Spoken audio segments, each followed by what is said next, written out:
My name is Angela, and I'm 22 years old. I grew up in Lithonia, Georgia, which is basically a little suburban community outside of Metro Atlanta. But the thing about that is that it's a predominantly black neighborhood. I've been in a predominantly black neighborhood the majority of my life. My name is Dawn, and I'm 52 years old. I grew up in the 60s and the 70s, and I have experienced racism. I'm Yvonne Orendorf Ross, and I'm Dawn's mother and Diane's mother.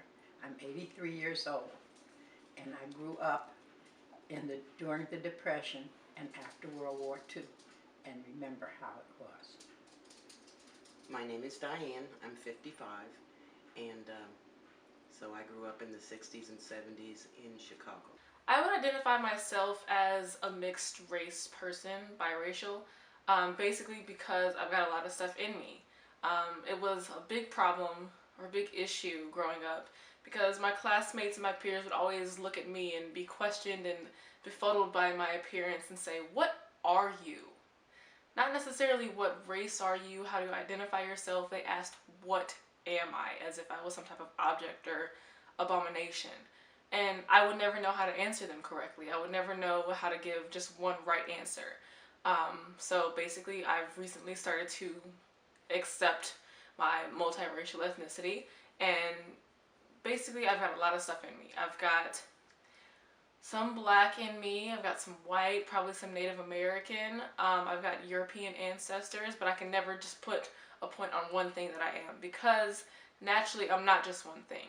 I am mixed, and that's just my identity. That's how I identify myself. In seventh grade, they started a class that was about African American history. And in the orientation of that class, the teacher asked us to go around the table and say what name did we associate with being black or African American or colored or whatever. And so it was an all-black school. The teacher was white. And we went around the table, and when it was my turn, I told him I wanted to be called an American. And he pressed me. Yes, we're all Americans, but you know, what's your racial identity? And I said, American. How do I decide that I'm more African American or German American or Czechoslovakian American? I'm an American. And I eventually came to realize that I was going to have to establish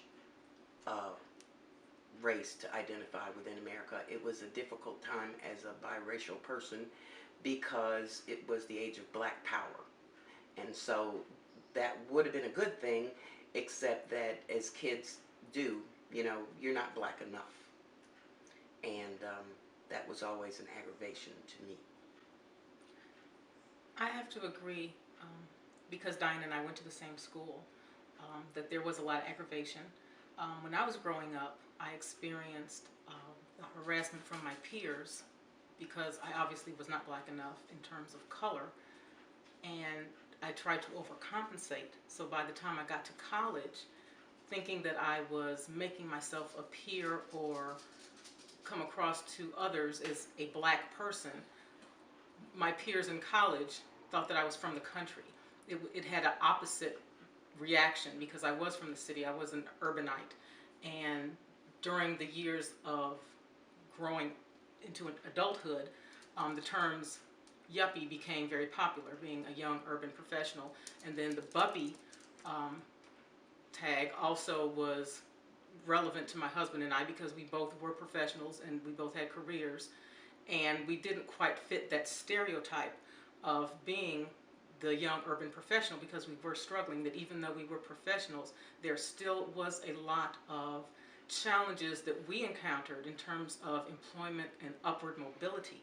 And many times I had managers and even co-workers that would challenge my knowledge because I was a young black female in terms of what I was capable of doing, and really not giving me opportunities to explore what was available in the career that I had chosen, which was broadcasting. And so a lot of the professors that I had in college tried to encourage me to pursue a career in broadcasting based on my appearance being less threatening to white people, but also somewhat acceptable to the African American population, because they could tell that I was black. They weren't sure what type of black person I was, and I still do encounter that even to this day. Just going in to fill out an application for utilities, the person behind the counter will ask me, what are you? Are you Egyptian? Are you Hispanic? Or I've had Hispanic people come to me and begin speaking in Spanish as though they just automatically assume that that's what I am. And so at this age, after those experiences, I have finally come to the point of accepting the Native American ancestry that we have, and the European ancestry that we have, as well as the African American, ancestors in our family. So it's very encouraging now to be able to say I'm multi. I don't have to say I'm black or I'm white. I'm multi, which means that is American. Right. That how we define America, being a melting pot and being multiple cultures, multiple nationalities. When I was in New Orleans, when I was with the black people that I knew and stayed with, I was happy to go to the movies. I didn't know we were going to go down the alley and have to walk up to the 3rd floor to get to the gallery to look at the movie. 2 days later, I was staying with a Creole family who were mulattoes, and they went to the movies also. I went with them, and we went in the front, and no one said anything. And it's been like that a lot. When I went to teach in Hammond, Indiana, one of the teachers would not come into the ladies' lounge where we were resting between periods, because the only seat was the sofa next to me. She said, I refuse to sit next to that thing. And I told her that my delivery was similar to hers, that my mother and her mother could have been sisters. She understood what I said. I always thought that maybe my calling in life was to go ye therefore and integrate. And when I was a child, we were the first black family in our neighborhood. I ran home and I cried because the little Jewish girl down the street told me that I was black, and I didn't even know what that meant. I came home and I cried, and my mother said, no. She said, the thing is that Lisa has ancestors from Europe, but you have ancestors from Europe and Africa, and that just kind of made me feel special. And I went outside and told the child, and she cried. Yeah, sure did. Because I probably said it just like Mom did. And Africa. And the little girl felt like she was missing something and ran home crying. Her mother had to probably straighten that out. You've got ancestors from Europe and Jerusalem. Whatever. In a lot of the books we've read this semester, we've dealt with the tragic mulatto trope, which basically is a little different in each of the books we've talked about. In Clotel, for example, Clotel or the President's Daughter. It's set in slavery times, and it's about Clotel and her sister, who are daughters of Thomas Jefferson, the president that had an affair with a slave. These two slaves, Clotel and her sister, are lighter skinned, they're fairer, they're said to be very beautiful, so on the slave auction, they are the most prized slaves there, because they're beautiful, they could work well in the house, and work well as a mistress for the master to procreate and make more slaves for the master. So this is the beginning of lighter being superior in slave time. And I think that's what comes on today with lighter being superior, is the whole commodifying of their beauty. That yes, they're a slave, yes, they're black, but they have just a little bit of white in there, just enough white to make them more beautiful than their slave counterparts, their black, darker skinned slave counterparts, which is bad, first of all, because it's objectifying a woman with just her beauty, not her worth. Even though she's lighter skinned, she's more beautiful, so that's what she's honored for. And when the darker skinned women are judged for their strength or their ability to work in the field better, their stamina, which is more prized because that's more of like a working skill rather than, oh, she's just beautiful. And that comes to today's society, is that, the men always like to look for a lighter skinned woman for a wife or a mistress or whatever you want to call it, and that's just the continuation of commodifying their beauty to lessening them to just appearances, which is bad because it makes all the darker skinned women feel like they're not good enough or feel like they're not beautiful when they are beautiful. It has nothing to do with skin color that makes you more beautiful or more prized. On the other hand, there's another book that dealt with the tragic mulatto trope, which is Quicksand by Nella Larson.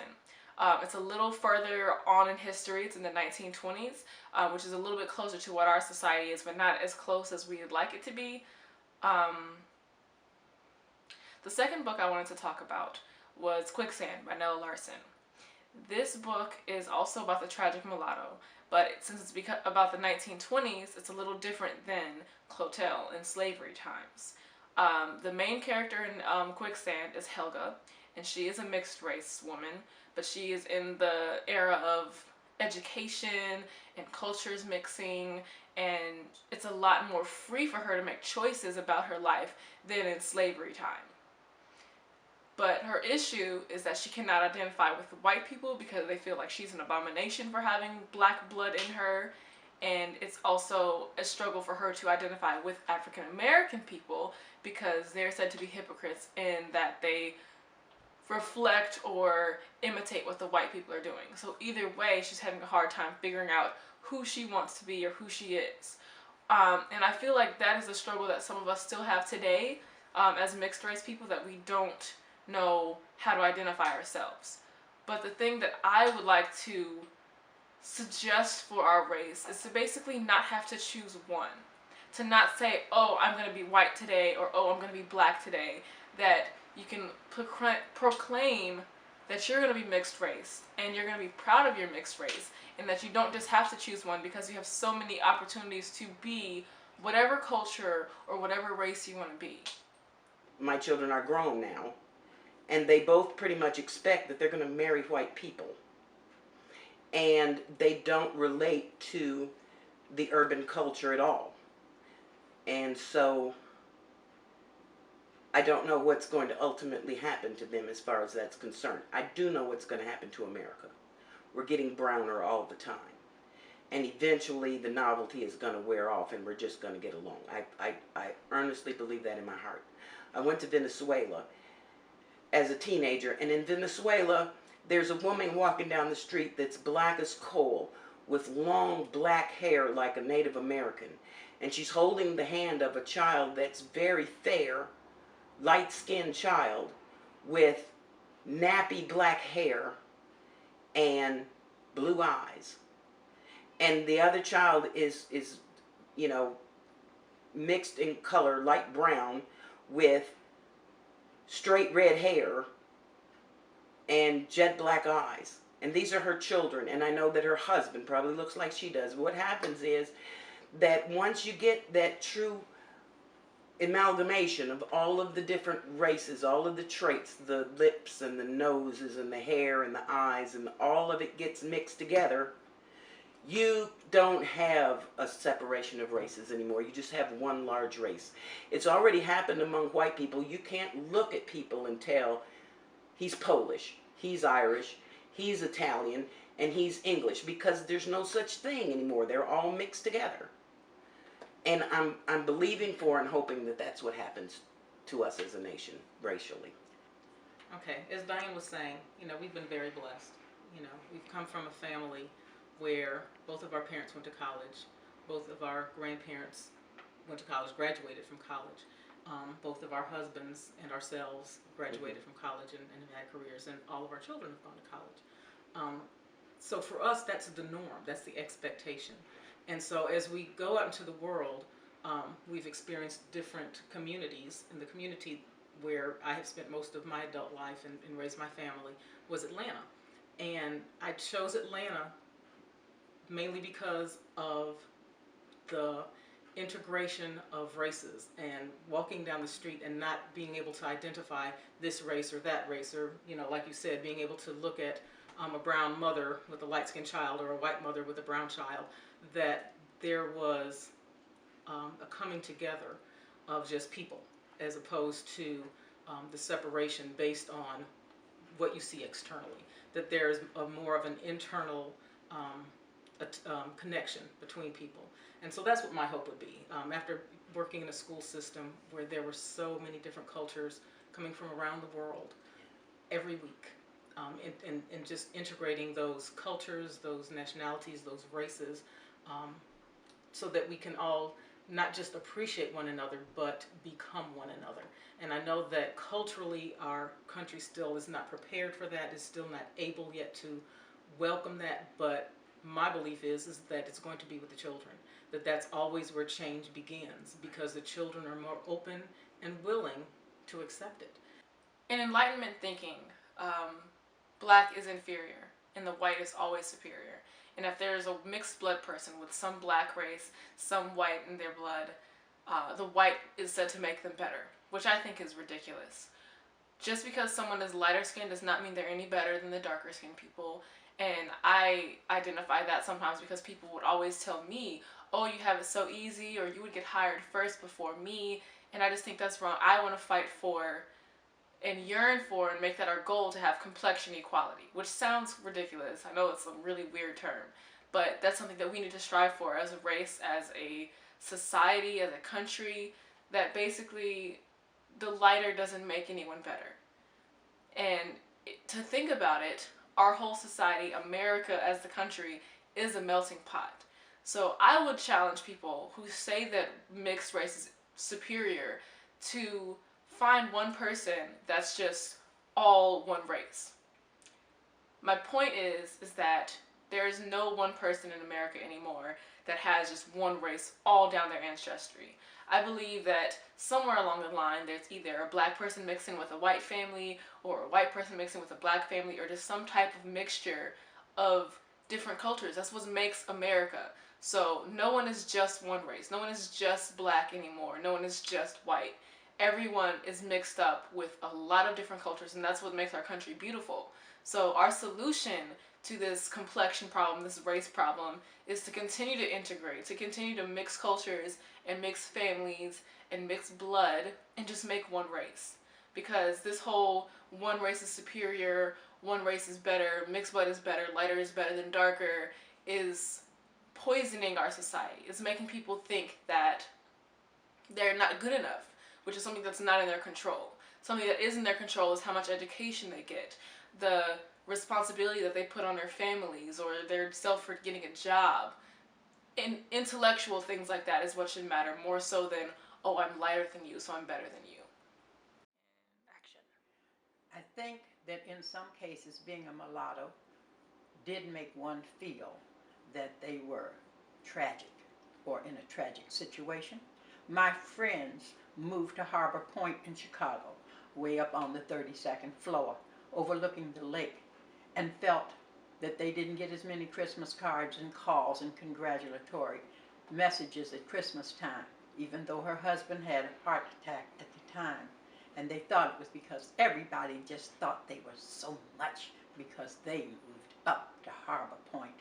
And a lot of the feelings about mulattoes come from black people who are jealous because they spend $150 fixing their hair, because of the makeup that they want was not available for years. It's just been recently that someone thought that maybe you want something beside Estee Lauder perfume. Now we can get Halle Berry. All of the things have changed, and I am 83 years old, and I'm glad they changed. It's still a whole lot of work to be done, but at least I can see me on television. At least I can hear me on the radio, and I don't have to be afraid to go out in the evening because somebody might not like the way I look, or like the way I look and take advantage of me. I'm a free person, and I have no tragic life to look forward to.